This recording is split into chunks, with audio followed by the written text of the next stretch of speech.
So I decided to debate Nick the Sagacious on intelligent design and God in general. This is part 2 of that. So let's get started. This video was a critique of my video in a portion of it. It was a portion of my video. Now, I'm not sure if all the viewers here are well versed in formal argumentation, but I'm pretty sure Telltale Atheist is. My video is a serial argument, so it builds upon each other. So it doesn't make sense it doesn't make as much sense unless you add it all together. Each of the arguments in that serial makes sense on their own, but they're much stronger as you build them up together. So that's kind of the that's why I say it's best to watch the whole video, my entire whole video first, then give the complete criticism, and then it all kind of makes more sense. He's right. I pulled his video apart and did portions of it. The reason I did that is because you can expect people to watch about 2 to 3 minutes of your video if they're new viewers. If they're subscribers, you can expect about 5 minutes. So I try to keep mine under 10 because that's a pretty round number. That's about as little as I can do without leaving huge chunks of important information out. But in his defense, I did leave some important stuff out. So I'm putting a link to his video in my description, and I hope you guys watch his videos so everybody has the full context, because I know it's not completely fair to pull his video apart and just show certain parts of it. So watch his videos too, so you have full context of the arguments. So right off the bat, I talk about the difficulty or the probability of the life being created. And the criticism there is that's a small sample set. We only have one sample of Earth, so presumably with these conditions, we would get Earth inevitably. And into that, later on in the video, he brings up the idea of deep time and space. So I get that, yeah. If you have a 1 in 1 millionth chance of rolling this dice and it coming up this one side, and you roll it 1,000,000 times, well, you're probably going to get it. So yes, with infinite probability, you will get these things. With deep time and space, but if they're so large. But to me, this begs the question: why haven't we seen other life? Right? If we have as many chances to roll it out there, I mean, if the world is how many billions of years old? Okay, so our planet took so many million years to become where it is today, with the life that we have. Well, maybe there's other life or other planets or other peoples out there that have also developed these things. Maybe they developed faster. Maybe this other alien thing developed bigger brains. How come we haven't encountered them yet? This is an interesting question. One of the possible answers to that, of course, these are just suppositions. We don't know why we haven't seen any life yet.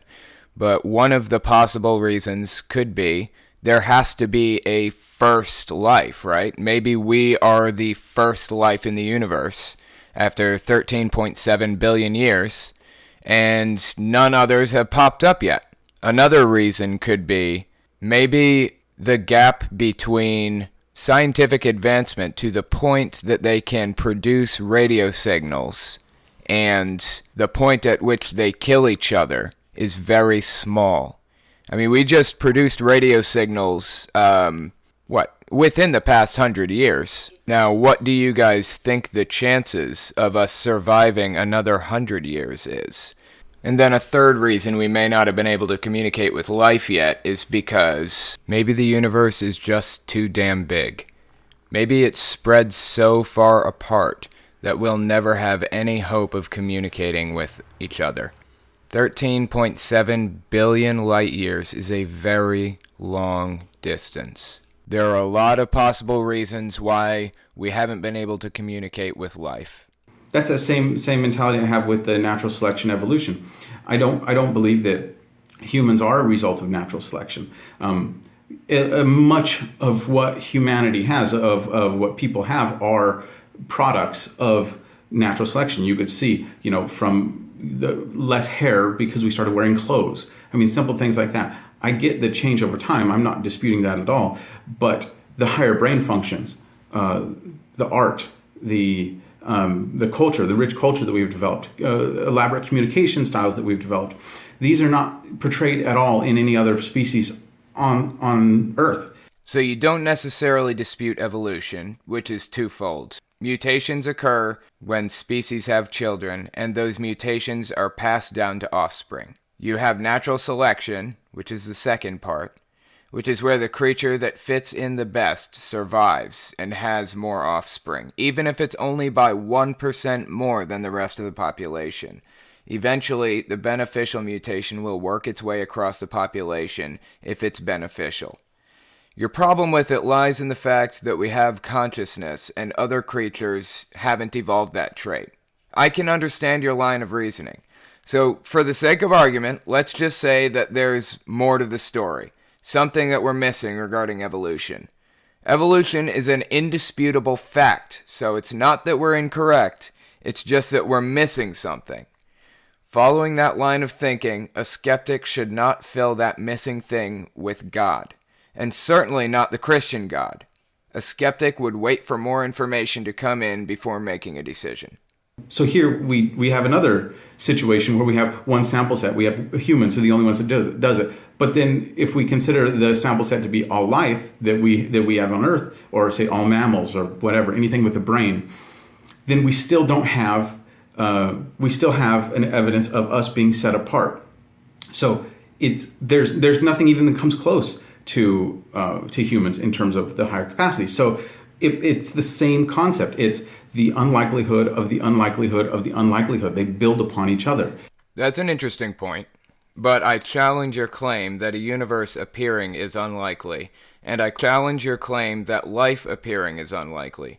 We have a single sample set for both, so we can't speak to the probability of either. That leaves us with a single probability that is valid. The idea that consciousness will eventually evolve. I'm going to look at this like a skeptic. We know that with the type of life that appeared on Earth, it's inevitable that evolution is going to take place.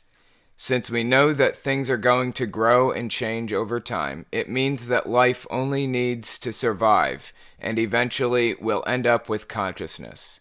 It's not probability, it's gradual improvement. It's not like every time an asteroid hits a planet, there's a 0.0001% chance of a conscious thinking being appearing out of nowhere. It's that if life can appear and evolve, you will eventually end up with a conscious species. So, to belabor this point as well, if I were to walk down the street and find $20 on the ground, pick that $20 up, not impossible, but unlikely. So I get the $20. Well, what if I walk further down the street, or maybe on a different day, maybe the next day, I walk down a different street, pick up another $20. Wow, that's pretty rare. Say I do this 5 days in a row, 5 different streets, 5 random locations, and each time I find $20. Well, every time that happens, it's exponentially more likely or less likely that it will happen again. And that's what we have on Earth. That's what we as humans have, because it's mind-blowingly rare that these conditions and combinations of unique things all happen together. So I get the statistics, and I get that, given enough time and space, that it would end up like that inevitably, but not all those combinations of things. I understand your reasoning, but as a skeptic, I have to point out that probability is not accessible in these circumstances. The probability of conscious life appearing has an appearance of low probability, but it may not be. Additionally, we have an explanation for how life improves over time. But as for the other two premises, we don't know for sure. There just hasn't been enough time or sample sets for us. And same thing with the Big Bang. We're talking about sample sets. The Big Bang theory, once again, we just have this one sample size. So the criticism I get here is, well, we don't know anything else. This is the only one we got. Well, exactly. There is nothing else to compare it to. So I think it's reasonable to believe that was caused by something. And even there was a little note on the video too, where it was talking about how before the Big Bang, there was no time and stuff. There was no time, there was no matter. I get that. That points exactly to something, beyond the natural laws happening. We don't even have a concept of it. I want to clear up a common misconception about natural laws. The colloquial view of natural laws is that somebody said, I created the second law of thermodynamics, and it says that order eventually moves toward disorder. That's not what the natural laws actually are. The natural laws, like the laws of thermodynamics or gravity, are just summaries of general patterns that we see in nature. For example, 2 plus 2 equals 4. That would be a scientific law if it were science. It's just a pattern that we see. If you have two things and you add two other things to it, you end up with 4. Nobody declared that. That's just a fact. And to borrow a quote from Lawrence Krauss, of course the universe we live in is perfectly tuned to support life. We'd be surprised to find ourselves in a universe in which we couldn't live. That might be reason for belief. So it's not necessarily proving that God exists. And I don't say I know God exists. I say I believe God exists. But it's, once again, that thing begs the question. If we don't know what is before something, then we're just going to kind of find, okay, we figured out like science, we figured out orbit, we figured out gravity. So now we have a hammer, let's go find a nail. Then we say, okay, well, this happened before the Big Bang Theory, or this is how the Big Bang Theory happens. Anything outside of the Big Bang, anything relating to what happened before is suppositional. The multiverse has circumstantial evidence for it, but nothing solid, so I can't, as a skeptic, believe it. Yet. And if we don't know what is before something, we don't say that God was before that something. We just don't do it. As skeptics, we cannot fill empty spaces with God. And in the video, Telltale Atheist explains a lot about, he relies a lot on universal constants, universal laws, these things are inevitable. And yes, the math is great because I believe math is what is, if we ever do find aliens, that's how we're going to communicate with them. It only makes sense because, the Pythagorean theorem is always going to be the Pythagorean theorem. They are constant. But before the Big Bang Theory, or the Big Bang Theory is the thing that exists that is not a constant. I mean, one of the universal constants is that there's no matter lost or gained. It's always the same amount of matter in the universe. It just changes forms or stored energy, et cetera, et cetera. So I get that there are universal constants, except when there's not. And that is, before the Big Bang Theory, there was no universal constants. That is an interesting point. Where did certain universal constants like that come from? But I do reiterate, we can't just say God did it, because we don't know. Even if there was strong evidence that an intelligent being put the Big Bang into effect, made evolution happen, made people become conscious, that doesn't say which God did it. That doesn't say anything about the Christian God. And as you yourself have said, the Bible on scientific facts has been proven wrong over and over. You're supposed to read it in broad strokes, I think is what you said. And I like that view of it. I think that's a fine way to look at it. But we can't take its view of science literally, as in the Great Flood, or literal 6-day creation. And I've even heard some criticism. I haven't researched it very well, so I think it's a little bit irresponsible for me to bring it up. But there are criticisms that the universal laws have changed. There's measurements in gravity changing. There's measurements in the speed of light that are varying. Like I said, I'm not sure how well these are vetted. Those have actually been vetted to shit, and they are worthless. A whole bunch of scientists went through all of those claims, made mostly by Kent Hovind, Ken Ham, Lee Strobel, those kinds of guys.